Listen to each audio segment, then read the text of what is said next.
جی تو اللہ تبارک و تعالی رمضان کے اندر روزے کی جو دن کی عبادت ہے اس کو اپنے لیے خاص کرتے ہیں۔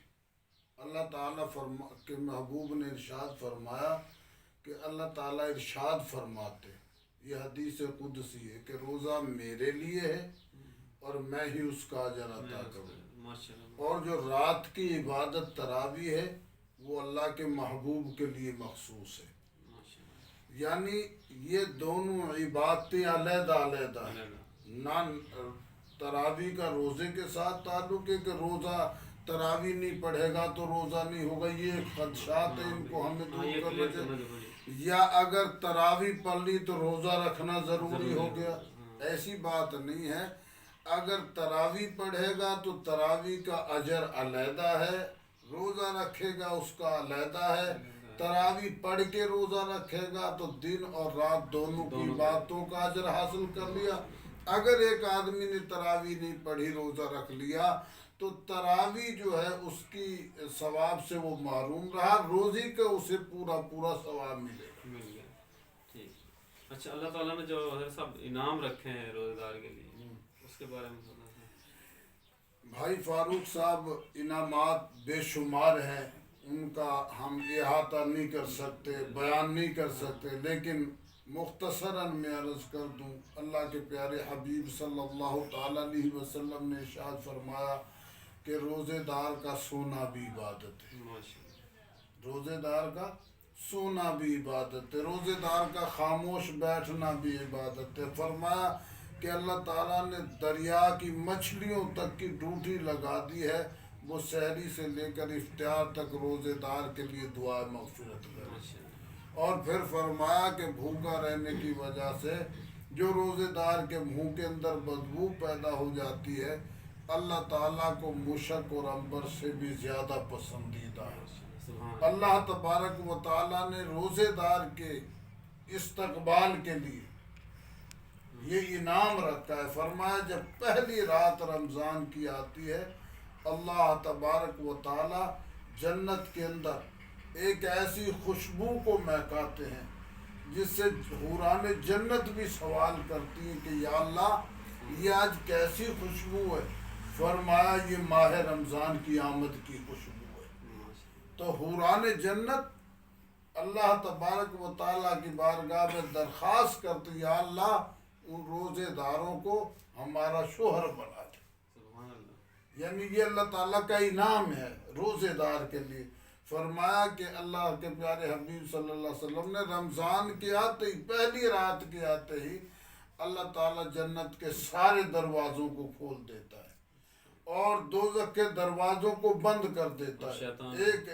ایک روایت کے اندر ہے اللہ اپنی رحمتوں کے دروازے کھول دیتا ہے، ایک روایت کے اندر ہے کہ اللہ آسمان کے دروازوں کو کھول دیتا ہے، اور فرمایا شر کے شیاطین کو اللہ تعالیٰ قید کر دیتا ہے، جکڑ دیتا ہے۔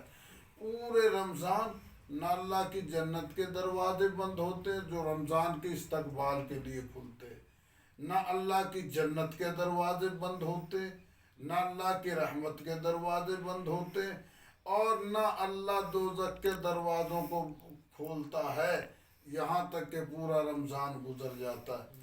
یہ روزے دار کے لیے انعام ہے کہ اللہ نے روزے دار کے لیے اپنی رحمتوں، اپنی برکتوں، اپنی جنتوں اور تمام آسمانوں کے دروازے کھول دیے۔ ماشاءاللہ سبحان اللہ۔ ناظرین ماشاء اللہ رمضان کی فضیلت اللہ تعالیٰ نے جو انعام رکھے مختصر حضرت صاحب نے بیان کیا۔ حضرت صاحب سے میں تھوڑا سا پوچھنا چاہوں گا، ایک سوال ہے اکثر لوگ کرتے ہیں 8 تراویح پڑھنی چاہیے، 20 پڑھنی چاہیے، اور میں نے تو سنا ہے مکے میں ایک ایسی جماعت ہے جو 40 تراویح پڑھتی ہے، 3 وتر کے ساتھ 43، اس طرح 20 تراویح کے ساتھ جو ہے 23 ہو جاتی ہیں، تو 8 کے ساتھ 3 وتر لگتے ہیں تو 11 ہو جاتی ہیں، تو مختلف جو ہے سننے میں آ رہا ہے۔ اس سے اپنا حضرت صاحب سے کلیئر کرتے ہیں تراویح کے بارے میں۔ حضرت صاحب یہ اس کی کیا حقیقت ہے، کتنی تراویح ہونی چاہیے، اور جو یہ 8، 10، 20 جو یہ کنسپٹ ہے اس کو کس طرح دیکھتے ہیں آپ؟ بھائی فاروق صاحب آپ نے بہت اچھا سوال کیا ہے، کیونکہ رمضان کے حوالے سے تراویح کا معاملہ بڑا عام ہے، تو آج کل جو گورنمنٹ کی طرف سے نماز تراویح اور نماز کے لیے جو ہمیں جو ہدایت نامہ دیا گیا ہے یا جن نکات پہ عمل کرنے کی ہمیں ترغیب دی جا رہی ہے، تلقین کی جا رہی ہے، ان پہ بھی ہمیں عمل کرنا چاہیے، احتیاطی تدابیر کو ہمیں اپنانا چاہیے، نہ کہ ان سے بے پرواہ ہوں۔ دوسرا یہ کہ احتیاطی تدابیر کو اپناتے ہوئے ہم اپنی نماز اور نماز تراویح کو پڑھیں۔ حضور پاک صلی اللہ تعالی علیہ وسلم کی سنت موقدہ ہے نماز تراویح، سنت موقدہ، یعنی آپ نے ہمیشہ رمضان شریف میں نماز تراویح ادا فرمائی ہے۔ یہ علیحدہ چیز ہے کہ آپ نے 8 رکعت نماز تراویح بھی پڑھی ہے، 12 رکعت نماز تراویح بھی پڑھی ہے، اور آپ نے 20 رکعت نماز تراویح بھی پڑھی ہے۔ تو حضور پاک صلی اللہ تعالیٰ علیہ وسلم کی حیات طیبہ کے اندر کوئی تعین نہیں تھا، اسی طرح تراویح چلتی رہی۔ سیدنا ابو بکر صدیق رضی اللہ تعالیٰ عنہ کے دور خلافت میں بھی اسی طرح جیسے حضور کے دور میں تراویح پڑھی جاتی تھی، اسی طرح کوئی 8 پڑھتے تھے، کوئی 12 پڑھتے، کوئی 20۔ سیدنا عمر فاروق رضی اللہ تعالیٰ عنہ کا جب دور خلافت آیا تو آپ نے یہ تعین کیا، آپ نے تمام ائمہ مساجد اور قرا حضرات کو جو تراویح پڑھانے والے تھے انہیں بلا کے حکماً ارشاد فرمایا کہ آج کے بعد 20 تراویح اور 3 وتر باجماعت پڑھاؤ۔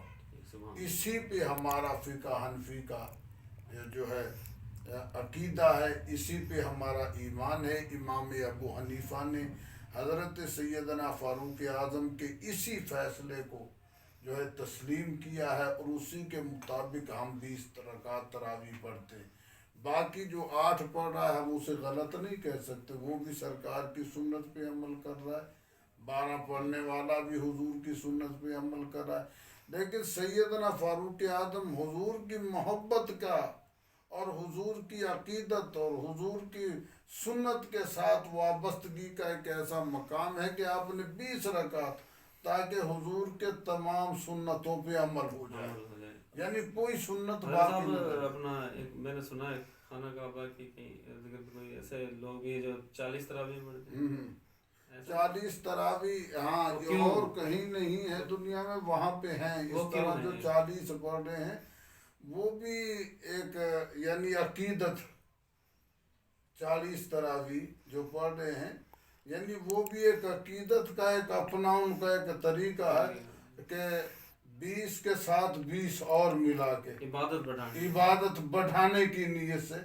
تاکہ ہم جو ہے یہ رات عبادت کے لیے بنائی ہے رمضان کی اللہ تعالیٰ نے، تو ہم اپنی عبادت کو یعنی جب 40 پڑھیں گے قرآن کی زیادہ تلاوت ہوگی، زیادہ رکعتیں ہوں گی، زیادہ سجدے ہوں گے، زیادہ عبادت ہوگی، انہوں نے ایک اپنا لیکن حضور پاک صلی اللہ علیہ وسلم سے 20 سے اوپر تراویح ثابت نہیں ہے۔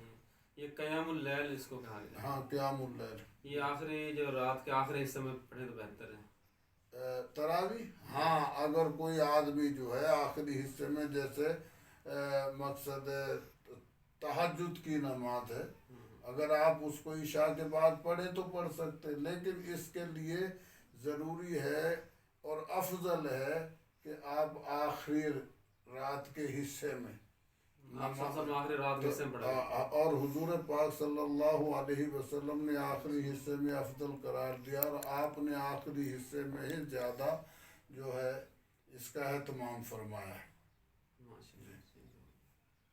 اچھا، یہ تو تراویح کے حوالے سے تھا، جو اپنا کنسیپٹ کلیئر ہو گیا۔ ناظرین، یہ جو تراویح کا جو سلسلہ ہے اس کا جو حضرت صاحب نے آپ کو بتایا ہے کہ ایسی کوئی بات نہیں، کوئی بندہ 8 پڑھے، 12 پڑھے، 20 پڑھے، پڑھ سکتا ہے۔ جو 40 پڑھ رہے ہیں وہ بھی محبت میں پڑھ رہے ہیں، ان کو بھی عشق ہے، تو وہ بھی ٹھیک ہے، نفلی عبادت ہے، یہ کوئی اپنا ایسا فرض نہیں ہے۔ اگر اس کو پڑھ لیا جائے تو بہت ہی زیادہ ثواب ہے، اگر اس کو نہ پڑھا جائے تو روزہ تو پھر بھی رہ جائے گا، لیکن بہتر ہے کہ یہ جو مہینہ ہے اس میں دن کی عبادت علیحدہ ہے، رات کی علیحدہ ہے، تو دونوں ہی کرنی افضل ہیں، تاکہ رمضان کا صحیح طریقے سے اپنا فیض حاصل کر سکے۔ تو یہ جو آج کی ٹرانسمیشن چل رہی ہے انشاءاللہ یہ اس طرح پورے رمضان چلتی رہے گی، اور انشاءاللہ ہم آپ کے سامنے آپ کے جو سوالات ہیں ان کے بھی جواب دیں گے۔